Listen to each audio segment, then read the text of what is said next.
everyone. So the past couple of days I've been trying each day to get up and film, and each day I've been getting really bad headaches and random pains due to like fibromyalgia, I think. Not sure about the headaches, that's kind of a new symptom getting like looked into at the minute. But today I wanted to talk about like basically just makeup that I ended up buying due to YouTube.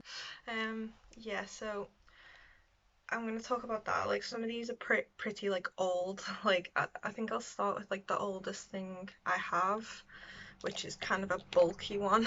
Hang on. So if you remember, like if you were as old as I am, like when the Naked palettes, so these Decay Naked palettes came out, they were really hard to get a hold of. They were sold out everywhere, and I remember asking my mum for one for Christmas, and she couldn't get it, but like through that she instead decided me to get this, which was in stock luckily. This is like, and you see like it opens, so it kind of opens up like this. I don't know, it's really pretty, but it is quite bulky, and then the eyeshadows just pull out like this. I think it came with like an eyeshadow primer and 2 pencils, but this is it. Like this is probably the oldest thing I own. I did also have this other Urban Decay one, but I guess I must have decluttered it at some point. And what's funny about this is I don't think there's any mattes except the black. Everything in here is a shimmer, but they are pretty, I must admit. Like even if you swatch them now, like they're still very pigmented. I kind of feel like honestly Urban Decay has gone a little bit downhill since they started doing all the naked ones, because don't get me wrong, the naked ones are great, but like they were always known for the quirkiest like shades that you couldn't really find in many other brands. And yeah, like I remember using this a lot, like this shade down here, Snatch I think it was, and Midnight Cowboy Rides Again, which is like this one. I remember using these a lot because they're like the more neutral-y ones. But the green as well is like really pretty. That's called Kush, and I remember wearing that like quite a bit too. But like such nice colours, like yeah, like I can't get rid of this because it's like it's got sentimental value, I guess. Like my mom really did go out of her way to get this for me, like looking everywhere, and I don't know, like the fact that she picked this, and I don't know, it was nice. It was a nice first palette to play around with. Yeah, and I just can't, I love it. Like I can't let it go. Like no matter what, it's just always going to be in my collection. And then I'll talk about so now I'll talk about like the Naked palettes. Obviously, like I did get my hands on them eventually, but yeah. So obviously, Naked one. And what's weird about this is I don't think I really liked it as much as the Naked 2.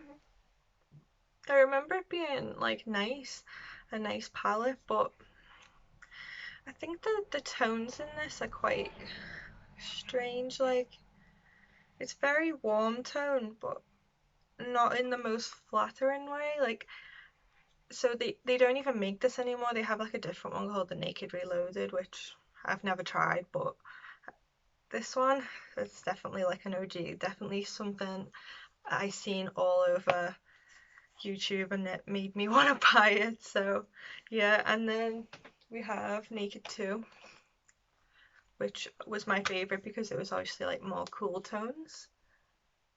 So yeah, like very, I mean it's got some warms as well, but it's not, yeah, like they have some nice shades in this. Like I really did like it. Like I wouldn't really say the shimmers are super compared to the way they nowadays. Like I feel like they're a little bit lackluster, but they're still good. Like it's just compared to like the standards of today's eyeshadows, it's probably like a bit different. But I always remember My favourites were Verve, which is this one. Very like glittery, this one. And I liked YDK, I think. And like obviously like I used Tease a lot because that was like the main transition that this palette had. So yeah, like this was probably my favorite naked palette. And after the third palette, I just stopped.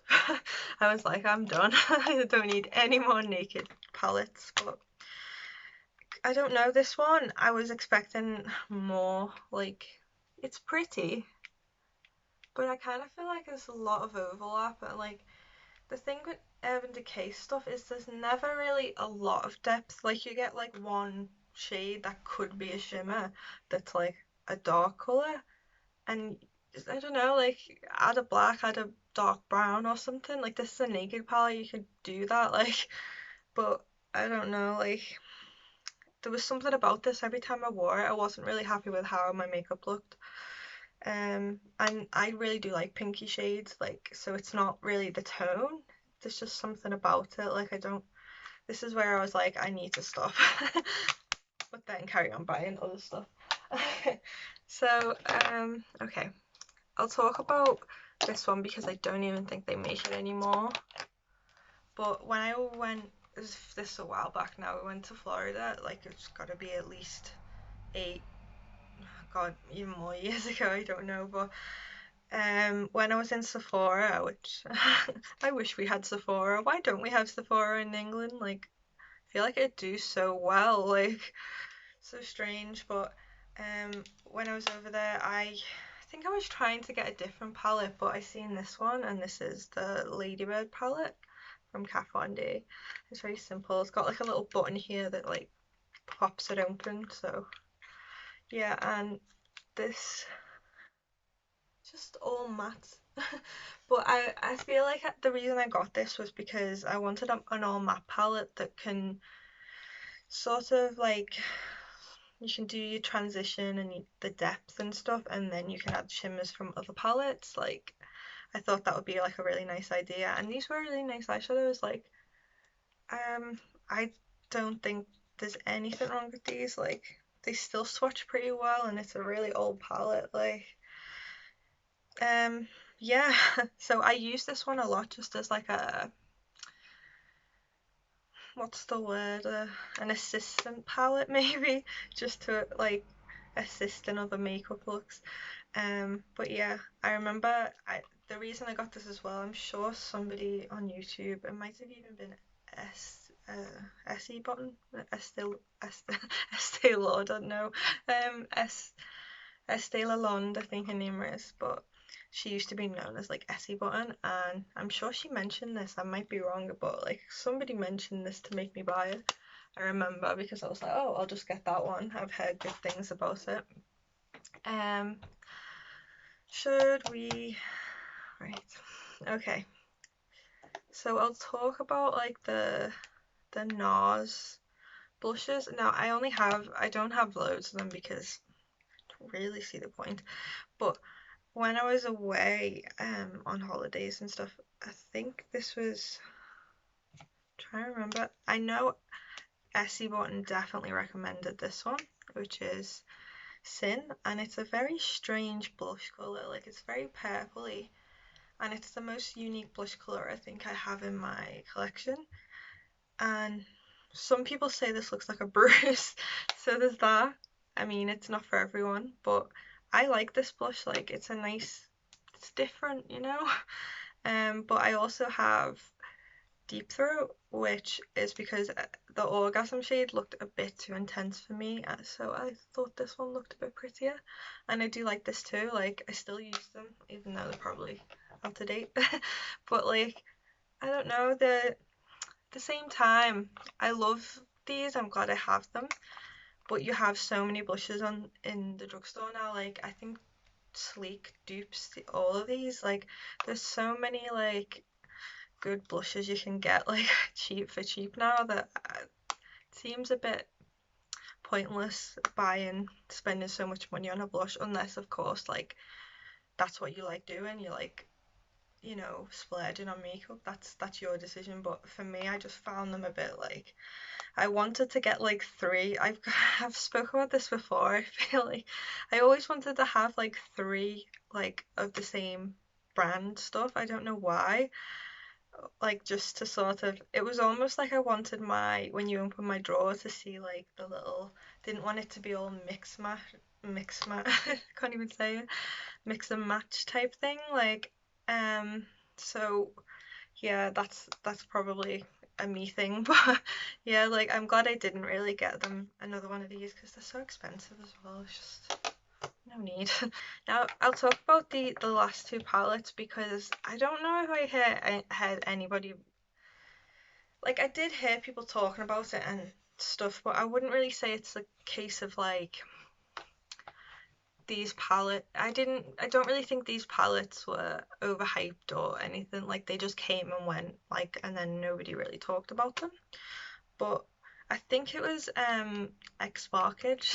Like I've watched her channel for so many years, but she recommended these, and I think it was the Glinda palette. It's called, like the kind of more like fairy colors. Like at these, you can't really see, but this is like pink, like a light shifty pink and a shifty blue.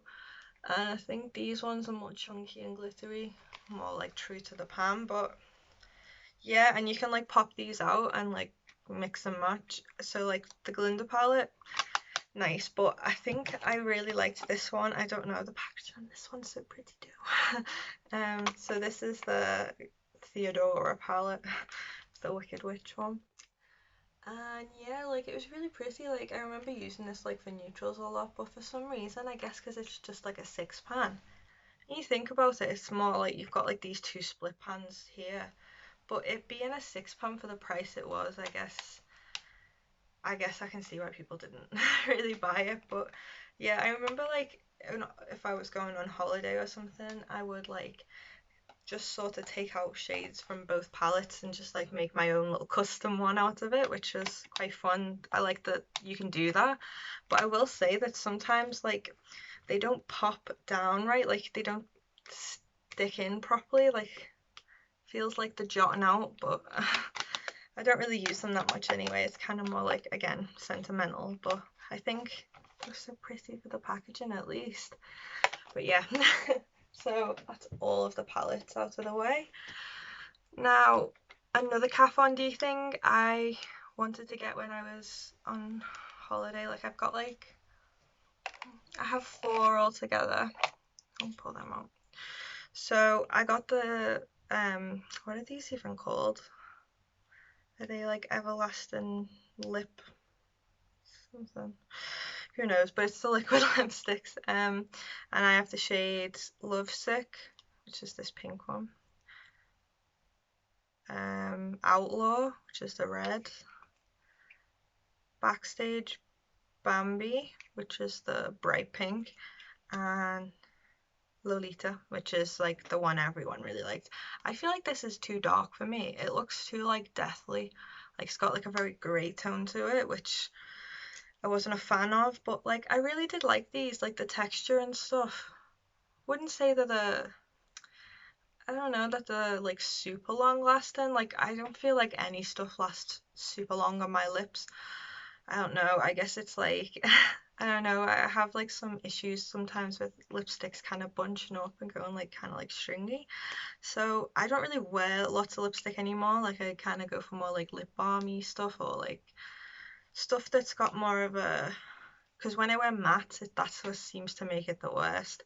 But yeah, I still like sometimes use these, to be honest. Like I really do like them. Like wouldn't say they're my favorite like liquid lipstick ever, but I feel like a good dupe of these is probably like the NYX soft matte lip creams because that's like the texture that they are. But yeah, so I remember seeing everybody talking about these, especially the Lolita shade. I always wanted the bow and arrow shade because that looked quite nice, but I could never get it. It was always sold out. So yeah. Oh, by the way, I don't know if you've seen on my cardigan, it's got little flowers on. It's so cute. This is from Shein, like both the dress and the cardigan. Lipsticks. I feel like everybody and their mum has a MAC lipstick. Like, it's just a thing. Like, I've still got them in my collection again. It's more of a sentimental thing. Like, I can't let them go, and I still do wear them sometimes. Like, it's not like they're abandoned, but I'd say like the two I use most is Hue. You can see like how much of that's like rolled up all the way. This is called Hue. It's like a light peachy pink, but it's quite like really light. And then Russian Red, which True Red. Like, I always really like this. Like, I feel like I'd like Ruby Woo too, but it's just I don't know. Like lipsticks, I do love them, but I wish I could get more wear out of them because, like I say, I have some issues with them going a bit funny sometimes. But I remember Essie Button again. She seems to be like a constant reason my bank is empty. But she also had these, I don't know if she had the two of them. Actually, this one, Cherries in the Snow. There was this like girl I used to watch, and she stopped making videos, but she was so funny. Her name was like a channel name was Cami Loves Kiwi, and I remember like she recommended like this because it's like super versatile in the way that you can wear it like that, like bright, or you can kind of sheer it out, and it gives like a bitten type. Is that like the right thing?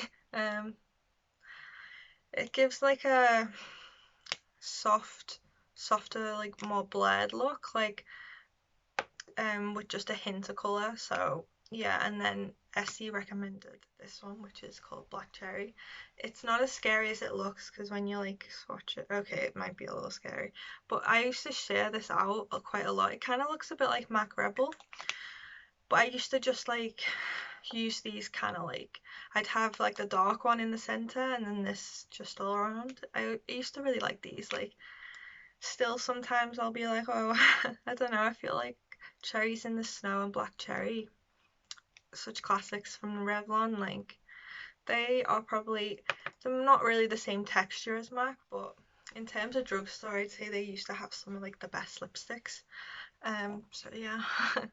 Speaking of lipsticks, another thing Essie made me Estee made me buy was this. I think it was this. I don't know. I think so. It might have actually been someone else who recommended this, but whoever it was, I can't remember everyone who recommended stuff. But this is the Tarte Natural Lip Stain, and I got it in the shade. If I can find it. Oh, my eyes are getting worse. Lust. And it's like a sheer thing, but I like this, like, and I still like this. Like, doesn't make it go my lips go funny because like it's a stain.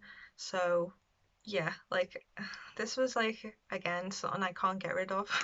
I just have like an attachment, I guess. Um, and then oh, okay, so I think what I was getting mixed up with before was I seen Estee recommend this shade of blush by Tarte called Natural Beauty, and it's gorgeous. Like, this has got to be like one of my favorite blushes, and I think Estee described it as like a princess blush, you know, like that natural flush like the all the Disney princesses seem to have. Kind of seems a bit like Snow White type. I don't know, it's just something about it. It's very very cute. Like, I really do like these blushes. Like, seem to last a while, and I do have a few of them. I also have this one which everybody was talking about. It's exposed, and it kind of looks like nothing, but it's a really nice blush, like kind of like a hybrid between a blush and a bronzer, but it's definitely, it leans a little more pink, I would say, but it's honestly like a classic. These are just, a classic. Like, as much as people hate Tarte, they do some nice blushes, don't they? The last thing I think, oh no, there's one more after this. I ended up buying, I remember, like, I got like a Colourpop order before they could even ship to the UK. I ordered from them, you know, using one of those sites where it was like it sends it to an address in the US and then it sends it to you. But I ended up getting like so many of the lippy sticks and the liquid lipsticks. With the liquid lipsticks, I ended up throwing most of them away because they went bad and they were just super dry. Like, they weren't very nice. Like, I wasn't a huge fan. But the lippy sticks, I'd say I really do like. Like, the two colours I have here are leather and grunge. Now, I think like why I picked these as well is because like you don't really see many colours like this.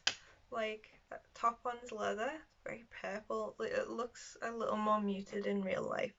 But yeah, like, and then the bottom one is grunge. These colours are probably like quite hard to find, I would say, and for this price point. So that's why I ended up getting them, but I have so many of them and they all come in different textures. These ones are both matte, but some of them are glossy, some of them are satin. Like, I feel like I really do love them. There was another colour as well called Nevermind, and I think this is matte as well, but it's like, just never seen these colours before in, see, like, that's like, I don't know, they're very grungy colours, but they do also have colours such as, like, they have colours called, like the one I got, this is like a nude one called Hype Girl, also matte. I'll do it up here, and then there's a glossy one called BFF, which I think they have loads of lip liners called BFF. Now, the glossy one obviously is a bit more sheer, but I still like it. Like, I love the smell of these two. I love the smell of like Colourpop lipsticks. They're very vanilla. But yeah, like, you see the nude ones here, like, I don't know, very, very nice, decent lipsticks. Like, I can't really say much more about them. So yeah. And then, okay, so we have two foundations. The first one is like a drugstore. Does anyone remember buying this? Because everybody in the UK was talking about it, and it was always funny to me because basically the people in the UK who couldn't get the brands from America wanted like Tarte and Kat Von D and stuff, and then the people from America always wanted Bourjois. But I don't actually think Bourjois exists anymore, to be honest. Or like, if it does, it's just moved online or to a different country or something. But yeah, like, I still have these, and this is a really good foundation. Like, you can't really go wrong with it. Like, it's very nice. Like, I wouldn't say it's something that's gonna last super long, but I think for like I feel like this would be really good for dry skin, or if I have like dry skin, I wear this. Like, it's just a really nice glowy foundation, to be honest. And the other foundation, it's a bit of a mess because I'm pretty sure I've nearly used it all up. This is Armani Luminous Silk. Oh, I can't speak today. Armani Luminous Silk Foundation. Everyone, like, there was a time, I don't even know what year it was, but there was a time when everyone was recommending this foundation, and it was like the top foundation everybody wanted to get. It's a nice foundation. Like, it is, like, don't really know if it stands up to some of the better foundations of today. Like, for the prices and stuff, I'd say it's not great, but I don't know, some people have a serious attachment to this and the way it looks on the skin, so if that's you, fair enough. But for me, I like trying different foundations. Like, I did like this. I always thought it was pretty, but it never lived up to the hype fully in my head, if that makes sense. So yeah, I think the very last thing I just wanted to mention as well is when everybody couldn't get the Kat Von D tattoo liner, NYX came out with the Epic Ink Liner, and I feel like it's a really good dupe. The only thing I would say is, I don't know if you can see, but it's got like super little, I don't know if you can see, it's got little, basically the lid pushes down some of the hairs, so like you have little hairs sticking out, like, you probably can't see, but that's the only issue with this. But for the price, it's so good. I remember when everyone couldn't get that, they were all recommending this, and I'm so glad I found this. I used this today on my eyeliner, but yeah, this was a really good one too. So I think, I kind of want to mention this too. I feel like everyone talks about this, and I was like, I'm not paying that much for a loose powder. Like, I was so against the idea of doing that. But basically this year I cracked and I bought this, and I I feel like it does live up to the hype. It's super blaring. I just love this. This is my favorite powder of all time, I would say now.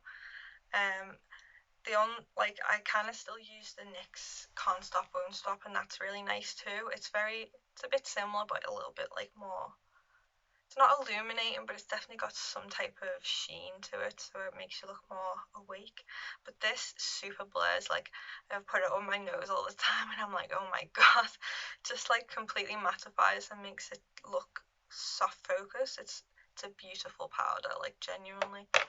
That is all I'm going to talk about today. I don't want to overload you with information, but yeah, I was just enjoying looking back through the makeup archives in a way and seeing what what I was inspired to buy through YouTube. Like, isn't it kind of crazy that like people used to like look to magazines or like celebrities and stuff, and now we have people who enjoy using makeup on the daily, like, reviewing, so it's almost like you feel like that person, recommendations are more concrete, if that makes sense.